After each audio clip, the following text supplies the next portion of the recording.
can you imagine somebody to be so boring in high school that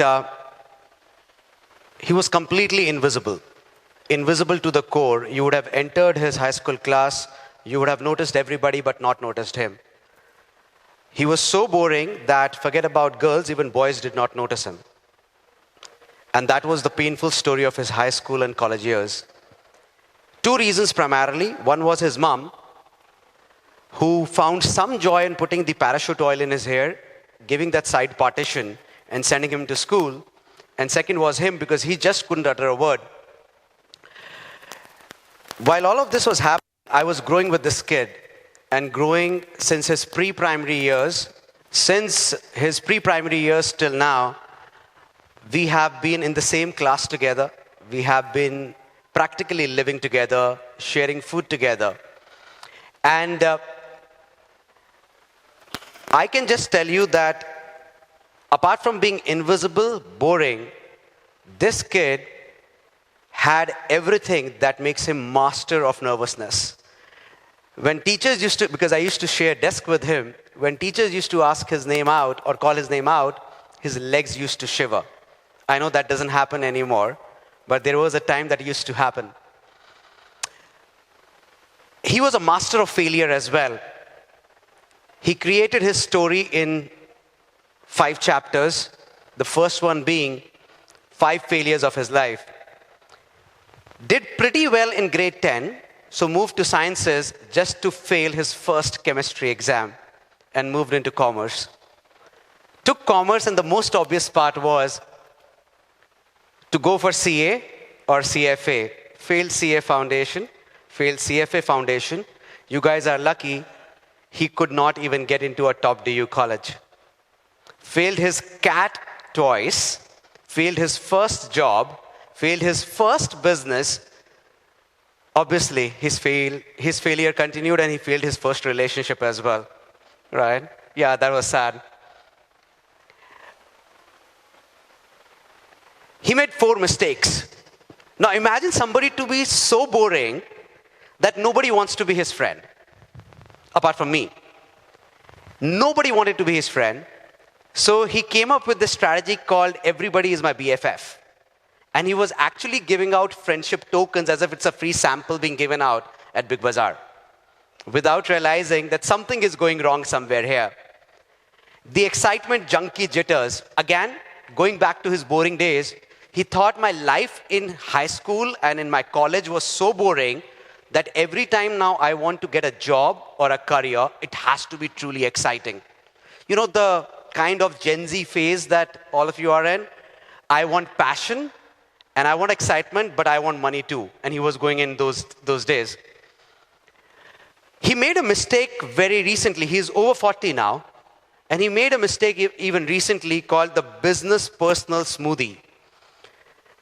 It so happened that his trait of making everybody friend, he made his very good client a friend, his very big client as a very dear friend, and ended up sharing stories about his own employees, his own colleagues, even his future plans, only to realize that there was a day when things will not be good with this client and everything will backfire.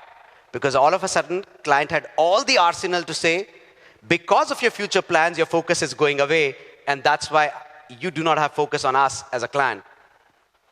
People pleaser trap. Now, when you're so boring that nobody wants to be your friend, you want to be everybody's friend.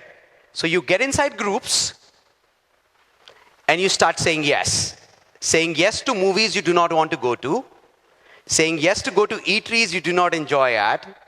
Saying yes to, and I know some of you are relating, saying yes to a lot of things which you did not want to say yes, but you said yes because you just wanted a friend in return. 4 mistakes, 3 learnings. After all of this, the first learning that he got was, everybody can be friendly, but not your friend.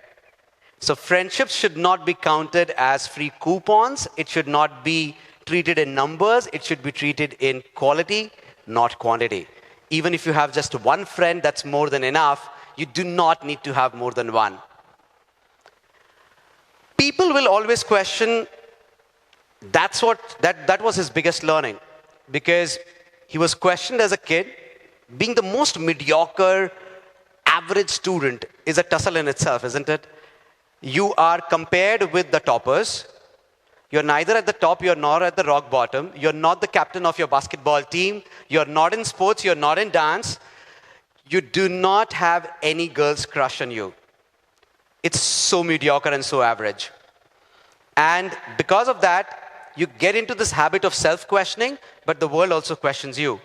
They question your ideas, they question your vision, they question your intent, they keep on questioning you at every possible juncture.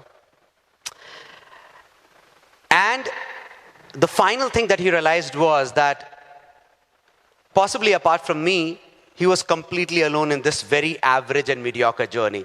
Very, very average and a mediocre journey.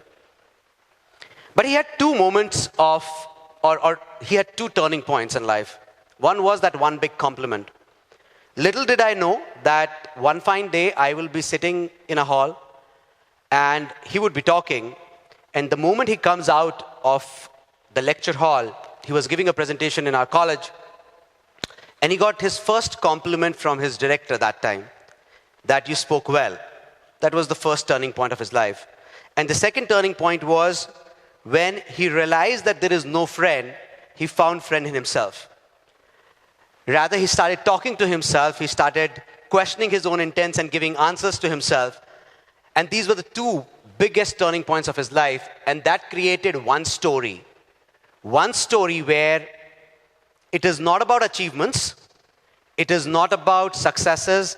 I know this person from his pre-primary years till almost we are mid-40s.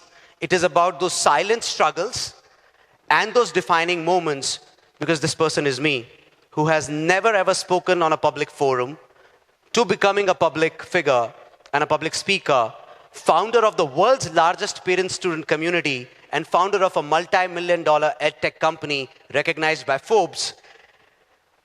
I never thought that there will be a day when I would be able to stand here and deliver a presentation. Possibly my fourth TED Talk, but I never thought it's possible.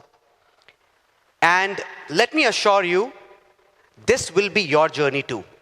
Whether you like it, whether you don't, whether you agree with it, whether you don't. This will be your journey. I do not want to demotivate you. Rather, I want to motivate you by telling you that right after this college, there's something called real world.